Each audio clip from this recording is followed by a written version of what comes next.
नमस्कार, आप देख रहे हैं विंध्य फर्स्ट। मैं आपके साथ उर्वशी, मेरे साथ है स्वर्णिमा। हमारे खास प्रोग्राम मीडिया स्कैन में आपका स्वागत है। यहाँ हम मुख्य अखबारों दैनिक भास्कर, दैनिक जागरण, पत्रिका और स्टार समाचार की खबरों पर विश्लेषण कर आपके साथ चर्चा करते हैं। तो चलिए बढ़ते हैं खबरों की ओर। विंध्य की खबरों से हम शुरुआत करते हैं। तो पत्रिका का ये पेज है विंध्य का मुकाबला। यहाँ पर हेडलाइन है, फिजा बदलने विंध्य की जमीन पर उतरेंगे सियासी सितारे। यानी देश भर के जो सियासी सितारे, जो जनता है उन्हें अपना सितारा मानती है, वो लोग जो बड़े चेहरे हैं राजनीति में, वो अब मध्य प्रदेश विधानसभा चुनाव में विंध्य क्षेत्र का दौरा करने जा रहे हैं। 2 नवंबर को है सीएम शिवराज सिंह चौहान का दौरा है सतना में। वहीं 3 नवंबर को है ज्योतिरादित्य सिंधिया का मैहर में दौरा प्रस्तावित हुआ है। 3 को नड्डा जो है, जेपी नड्डा राष्ट्रीय अध्यक्ष भाजपा के, वो रीवा में विश्राम गृह में आएंगे। वहीं 7 को पीएम मोदी सतना का दौरा करेंगे। इसी तरह से कांग्रेस के चेहरे भी, इस विंध्य के सियासी सितारे जो हैं उसमें कांग्रेस के चेहरे भी हैं, जिनमें से 9 नवंबर को कमलनाथ सतना रीवा में दौरा करेंगे। 9 को प्रियंका गांधी रीवा में जनसभा करेंगी। और वहीं बहुजन समाजवादी पार्टी यानी बसपा की 8 को सुप्रीमो सतना रीवा में पहुंचेंगी। सुप्रीमो यानी कि मायावती जी। तो ये दौरा इनका 8 नवंबर को प्रस्तावित हुआ है। वहीं पर त्रिकोणीय मुकाबला जो विंध्य क्षेत्र में देखने को मिल रहा है, उस पर एक कॉलम में, एक बड़े कॉलम में यहाँ पर दिखाया गया है कि विंध्य में भाजपा और कांग्रेस को उनके बागी ही टेंशन दे रहे हैं। कई तो अन्य दलों में जाकर चुनाव मैदान में उतर चुके हैं। इससे मुकाबला त्रिकोणीय हो गया है। यानी देखा जाए तो जो दल बदल का खेल था, भाजपा से कांग्रेस, कांग्रेस से भाजपा में जो नेता गए हैं, तो इसको त्रिकोणीय मुकाबला देखा जा रहा है। ये हालांकि जो लोग निर्दलीय लड़ रहे हैं वो भी मुकाबले में है, और जो पार्टी बदल कर दूसरी पार्टी में जा चुके हैं उन्हें भी त्रिकोणीय मुकाबले में देखा जा रहा है। जी, हम बात करते हैं अगली खबर की। तो यहाँ पर जिस तरह से आचार संहिता लगा हुआ है, चुनाव में बहुत ही कम दिन रह गए हैं, एक पखवाड़े से भी कम का समय है। इसमें देखा जा रहा है कि जो एफएसटी है, ये लगातार कई ऐसे सामान है जिसको वो बरामद कर रही है। वहीं इसमें इस कड़ी में एक और मामला सामने आया है, जहां 1600 नग कंबल बरामद किए गए हैं। एफएसटी ने वाहन में लोड थे ये, और जब इन्होंने तफ्तीश की, जब इन्होंने वाहन को रोका, वहां कंबल मिले। तो जब इनसे बात की गई, जो ड्राइवर था और साथ में एक व्यक्ति और था, तो ये सही बिल नहीं दे पाए, ना ही कोई सोर्स बता पाए कि ये कंबल कहाँ से आ रहा है, कहाँ को जा रहा है। इसको लेते हुए इन्हें आचार संहिता के अंतर्गत इनको गिरफ्तार कर लिया गया है। ये पिकअप वाहन में लोड थे 1600 नग कंबल, और इस दौरान वाहन में सवार दो व्यक्तियों के खिलाफ आचार संहिता के उल्लंघन का प्रकरण दर्ज किया गया है। आपको बता दें कि वाहन क्रमांक, इसका जो नंबर है MP 53LA 0614, ये इसका नंबर है।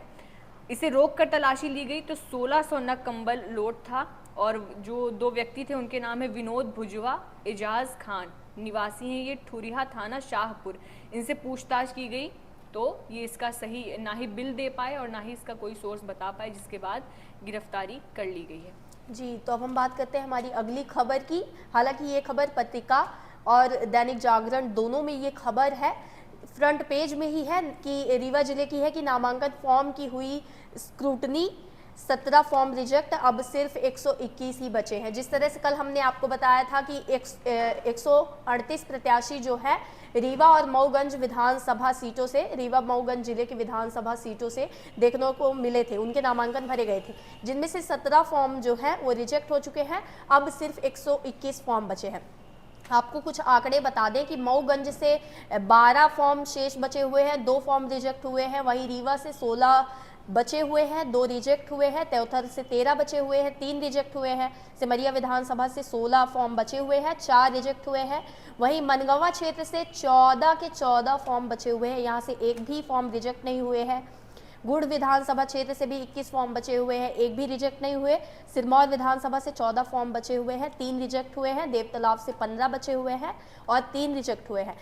टोटल 121 बचे हुए हैं और 17 फॉर्म रिजेक्ट हुए हैं। जी, अब हम बात करते हैं हमारी अगली खबर की। तो महंगाई से लेकर से जुड़ी ये खबर है कि कमर तोड़ महंगाई ने लोगों का जीना दुश्वार किया है। सिटी सीधी स्टार पेज पर ये खबर है, सीधी की ही है ये खबर, जहाँ पर बताया जा रहा है कि जो गरीब और मध्यम वर्गीय लोग हैं उनको अपना रोज़ जीवन यापन करने में बहुत ज़्यादा परेशानी हो रही है। चुनावी वादे जो किए जा रहे हैं वो ज़्यादातर इस खबर के अनुसार केंद्रित हैं शॉर्ट टर्म बेनिफिट्स में, कि लोगों को किसी भी तरह से वोट मिल जाए नेताओं को, वो इस पर ज़्यादा केंद्रित है। किसी भी एक दूरगामी विजन नहीं है, दूरगामी सोच नहीं है। इसमें दिया गया है कि ऐसी परिस्थितियों के बीच जो विधानसभा चुनाव प्रचार से महंगाई और बेरोजगारी दूर करने के लिए किसी भी प्रत्याशी या राजनीतिक दल, चाहे वो, क्योंकि बीजेपी और कांग्रेस के बीच में जो लड़ाई है वो ज़्यादा मेन लड़ाई उन्हीं दोनों के बीच में, लेकिन दोनों ही पार्टियों के पास ऐसा कोई ठोस योजना नहीं दिख रही है जिससे लेकर वो आगे काम करेंगे और महंगाई जैसे मुद्दे पर वो काम करेंगे। इसमें दिया है कि बड़े राजनीतिक दलों की ओर से चुनाव में जो भ्रामक वादे किए जा रहे हैं जिससे किसी की भी सरकार बने उसके ऊपर लोगों का जो महंगाई का बोझ है वो और जो बेरोजगारी है उसका भी कोई निदान होता नहीं दिख रहा है। साथ ही में बताया जा रहा है कि चर्चा के दौरान कुछ वोटरों ने भी इस पर आक्रोश जताते हुए कहा कि मुख्य मुकाबला भाजपा और कांग्रेस के बीच है और दोनों ही दल बढ़ती महंगाई और बेरोजगारी को दूर करने के लिए कोई ठोस योजना सामने नहीं ला पा रहे हैं। तो इस परिप्रेक्ष्य में इसको देख सकते हैं कि चुनाव नज़दीक हैं तो फोकस शॉर्ट टर्म गोल्स पे ज़्यादा है इस खबर के अनुसार, और ऐसा कोई दूरगामी स्थिति नहीं दिख रही है, दूरगामी ऐसा कोई विजन नहीं है जिसको लेकर लोगों की भलाई या हित में काम होगा। जी, तो अगली खबर की बात करते हैं तो रीवा जिले के लिए, विंध्य क्षेत्र के लिए ये एक पॉजिटिव खबर मानी जा रही है, एक खुशखबरी है ये कि चैलेंजर ट्रॉफी भारत की टीम में सौम्य पांडे का चयन हुआ है। यानी रीवा जिले से एक और खिलाड़ी का चयन हो गया है इंडियन टीम में। रीवा खेल जगत को एक और बड़ी उपलब्धि मिली है, भारत की टीम में एक और खिलाड़ी रीवा जिले का शामिल कर लिया गया है। हालांकि फिलहाल उसे भारत नए टीम चैलेंजर ट्रॉफी के लिए चयनित किया गया है, लेकिन खिलाड़ी के लगातार प्रदर्शन को देखते हुए यह कहना गलत नहीं होगा कि भविष्य में इंटरनेशनल गेम्स में भी इनका चयन होगा। इन्हें बधाइयाँ भी मिली हैं। 3 नवंबर से शुरू होगी प्रतियोगिता। चैलेंजर ट्रॉफी 3 से 9 नवंबर के बीच गुवाहाटी में आयोजित की जा रही है, जिसमें सौम्य पांडे का सिलेक्शन हुआ है। जी उर्वशी, अगर हम देखें तो हमारे रीवा का जो स्पोर्ट्स में हिस्ट्री रही है वो काफ़ी अच्छी रही, फिर चाहे ईश्वर पांडे हों क्रिकेट में, कुलदीप सेन हो और सौम्य पांडे, तो इनका ये एक तरह से हमारे ना सिर्फ रीवा क्षेत्र के लिए बल्कि पूरे विंध्य क्षेत्र के लिए एक गर्व का विषय है। जी, लेकिन एक उसी तरह से विंध्य क्षेत्र के लिए एक दर्दनाक, एक शर्मनाक घटना सामने आई है। रीवा जिले की ये घटना है, दैनिक जागरण के आखिरी पेज में है, दैनिक भास्कर स्टार समाचार में भी इस खबर को जगह मिली है। हेडलाइन है कि युवक के साथ अप्राकृतिक कृत्य, गुप्तांग को गरम सरिया और लाइटर से जलाया गया है। शहर के अनंतपुर स्थित संकल्प नशा मुक्ति केंद्र में युवक के साथ हैवानियत का मामला सामने आया। इसके बाद युवक को प्रताड़ित किया जा रहा था और 6 महीने से उसके साथ ये कृत्य किया जा रहा था। और सबसे बड़ी बात है कि जो यहाँ का डायरेक्टर था वो ये काम कर रहा था, उसके साथ ही में वहाँ के अन्य लोग भी मिले हुए थे। युवक को बंधक बना के ये कृत्य किया जाता था और इस वजह से उसके आंतें फट गई थी। जब उसको संजय गांधी अस्पताल में भर्ती कराया गया तब जाकर उसको मिलने नहीं दिया जाता था उसके परिवार वालों से। उसके बाद जब वहाँ पर अस्पताल में वो भर्ती हुआ तो उसने ये सारी बातों का खुलासा किया। जी, कुछ आरोप भी हैं जिस पर हम नज़र डालेंगे कि ये आरोप है कि संचालक द्वारा प्रतिमाह परिजनों से 18,000 रुपए की वसूली की जाती थी, नशा मुक्ति के नाम पर वसूली कर रहे थे और युवक को बंधक बना रहे थे। तो देखा जाए तो ये जो सामाजिक NGO होते हैं, जो सामाजिक केंद्र होते हैं जहाँ पर लोगों को सुधारने की बात की जाती है, लेकिन कभी कभार ऐसी हकीकत सामने आ जाती है कि उनके साथ इस तरह का कृत्य, जैसे अभी हमने कुछ दिनों पहले सोशल मीडिया पर एक वीडियो देखा था जहाँ पर एक जूनियर डॉक्टर है वो पिटाई कर रहा है मरीज की। तो उसी तरह से ये चीजें सामने आती हैं, इससे लोगों को सावधान रहने की बहुत जरूरत है। बिल्कुल, और ऐसी स्थितियों से फिर लोगों का भरोसा भी उठ जाता है। जी, अब हम बात कर लेते हैं हमारी राज्य स्तरीय खबरों की। तो जिस तरह से हम बात कर रहे हैं, चुनाव बहुत नज़दीक हैं, रैलियां बड़ी बड़ी लगाई जा रही हैं। छतरपुर का ये मामला है जहां रैली के कारण एक एम्बुलेंस 3 घंटे तक उसे साइड नहीं दिया गया और इस वजह से युवती एम्बुलेंस में ही उसने दर्दनाक मौत उसकी हो गई, उसने दम तोड़ दिया। बता दें कि ये जो अंतिम तारीख थी नामांकन दाखिल करने की, उसको लेकर जो छतरपुर जिले की 6 विधानसभा सीटें हैं उसके जो प्रत्याशी थे जो चुनाव लड़ रहे हैं मुख्य राजनीतिक दलों के, उन्होंने जन समर्थन दिखाने के मकसद से हजारों लोगों की भीड़ इकट्ठी करके रैली की थी और साथ ही में 500 रुपए का लालच देकर लोग शहरी और ग्रामीण क्षेत्र से लोगों को जुटाया था। इतनी ज़्यादा भीड़ इकट्ठी हो गई कि एम्बुलेंस को जगह नहीं मिली और युवती की मौत हो गई। तो ये सवाल उठता है कि इसका जिम्मेदार कौन होगा। खबर में इस पूछा गया है कि आखिर इसकी जिम्मेदारी कौन लेगा, वो प्रत्याशी लेंगे या प्रशासन लेगा, कौन इसका जिम्मेदार होगा।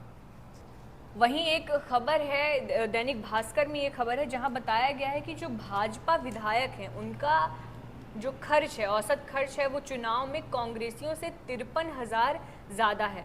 इसमें कंपैरिजन किया गया है 2018 के विधानसभा चुनाव में भाजपा से जीते जो विधायक हैं उन्होंने चुनाव प्रचार में कांग्रेस विधायकों की तुलना में 53,000 रुपये औसतन ज़्यादा खर्च किया था। सबसे कम औसत खर्च बसपा ने किया था, बहुजन समाजवादी पार्टी के विधायकों ने किया था। 229 विधायकों द्वारा उपलब्ध कराई गई जानकारी के अनुसार ये आंकड़ा निकाला गया है। यहाँ पर आंकड़ा है पार्टी, उसके जो विधायक हैं और उनका औसत खर्च।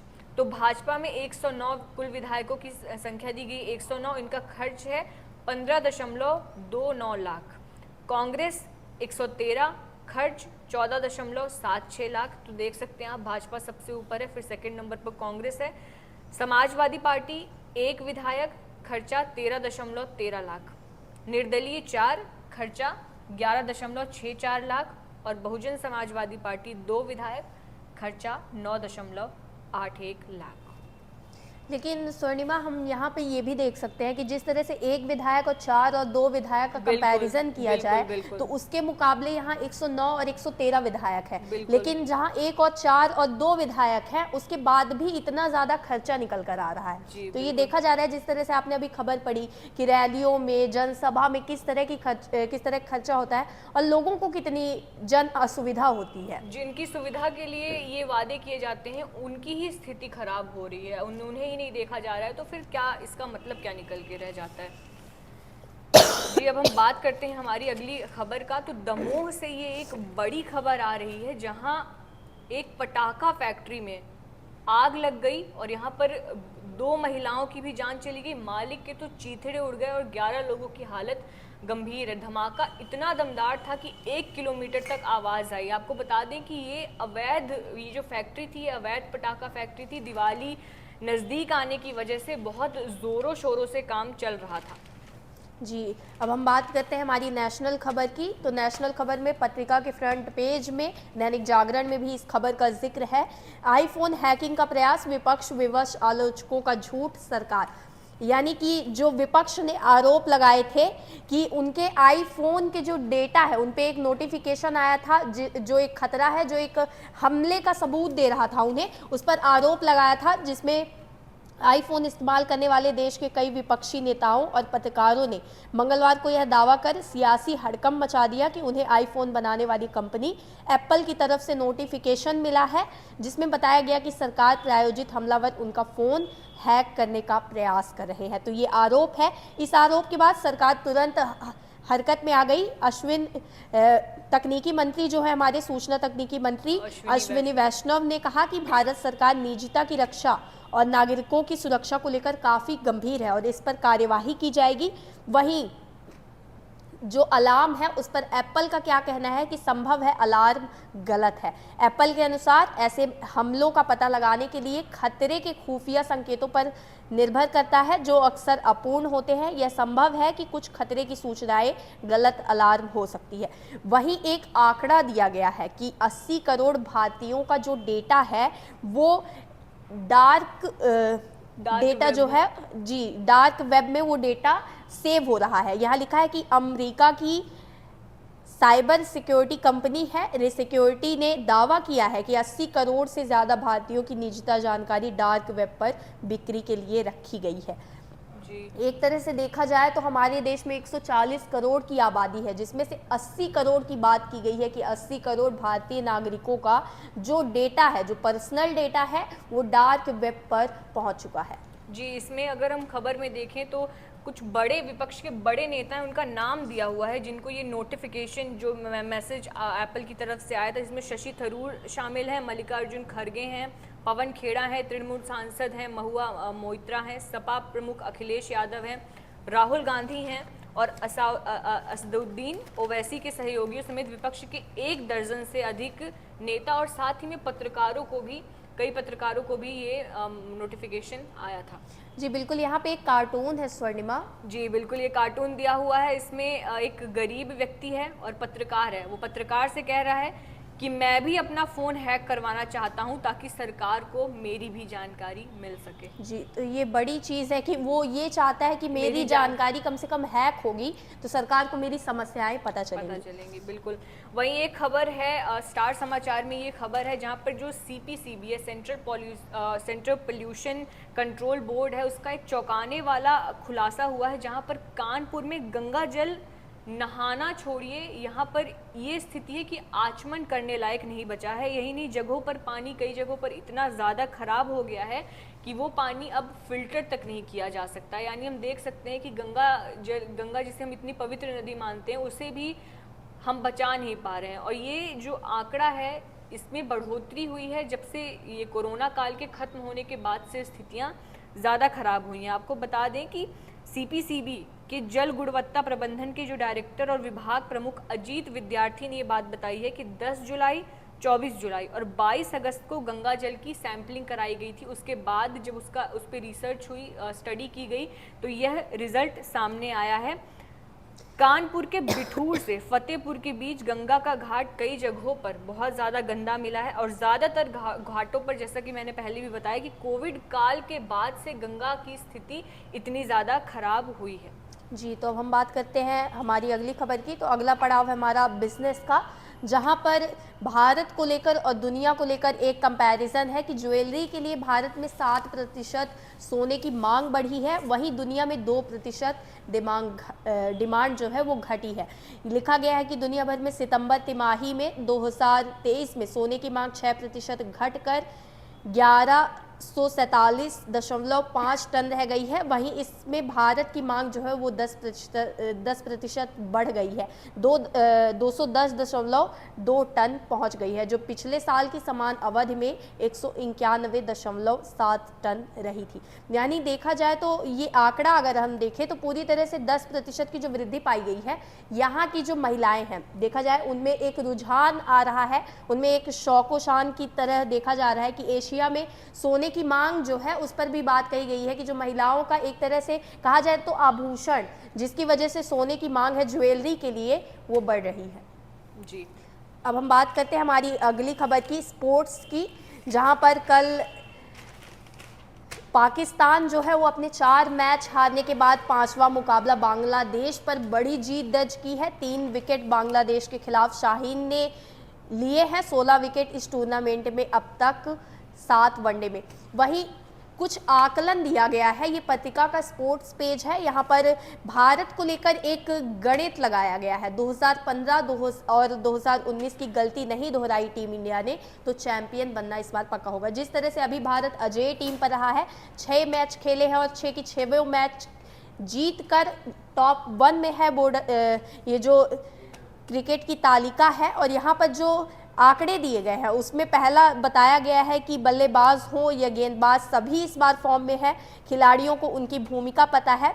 देखा जाए तो यहाँ जो लिखा हुआ है 2015 में जो विश्व कप था वहाँ पे भी भारत 7 मैच लगातार जीता था, उसके बाद भी ट्रॉफी हाथ नहीं लगी थी। उसी तरह से ये आंकड़ा दिया गया है कि अगर जो गलतियाँ 2015 और 2019 में हुई है वो गलतियाँ अगर नहीं होती है तो भारत टॉप पर रहेगा। जी, वहीं हॉकी से लेकर एक खबर है कि भारत एशियन चैंपियंस ट्रॉफी के अब सेमीफाइनल में पहुंच गया है और ये लगातार 4थी जीत है। फुल फॉर्म में चल रही है भारतीय हॉकी टीम, इसने एशियन चैंपियंस ट्रॉफी में अपना विजयी अभियान जारी रखा है। जापान को हराया है इन्होंने, 2-1 के करीबी अंतर से हराया है। और ये जैसा कि मैंने बताया कि भारत की लगातार 4थी जीत है और भारतीय टीम टूर्नामेंट में अब तक एक भी मैच नहीं हारी है, जो भारतीय हॉकी टीम है। शुरुआती दोनों क्वार्टर में दोनों टीमों की ओर से कोई गोल नहीं हुआ।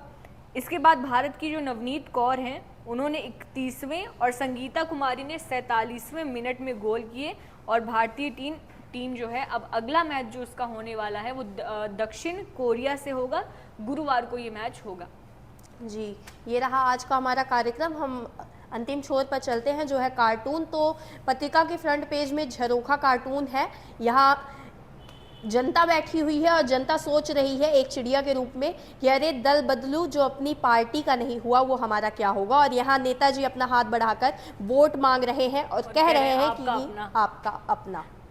जी, तो ये था आज का हमारा कार्यक्रम। अगर आपको हमारा ये कार्यक्रम पसंद आता है, आपको हमारे अन्य कोई भी कार्यक्रम पसंद आता है, हमारे वीडियोस को ज़रूर लाइक करें, हमारे चैनल को सब्सक्राइब करें, हमारी वीडियोस को शेयर करें, क्योंकि हमारे वीडियोस ज़्यादातर प्रो पब्लिक हैं, आप सबके लिए हैं। आपके मुद्दे ही हम उठाते हैं इस चैनल के माध्यम से। आपका किसी भी तरह का फीडबैक है, किसी भी तरह के आपके जन मुद्दे हैं जो आप हम तक पहुंचाना चाहते हैं, कमेंट सेक्शन के माध्यम से आप हम तक उसको पहुंचा सकते हैं। जीमेल पे आप हमें भेज सकते हैं, वीडियोस भेज सकते हैं। और इसी तरह की अन्य खबरों के लिए बने रहिए हमारे साथ। बहुत बहुत धन्यवाद।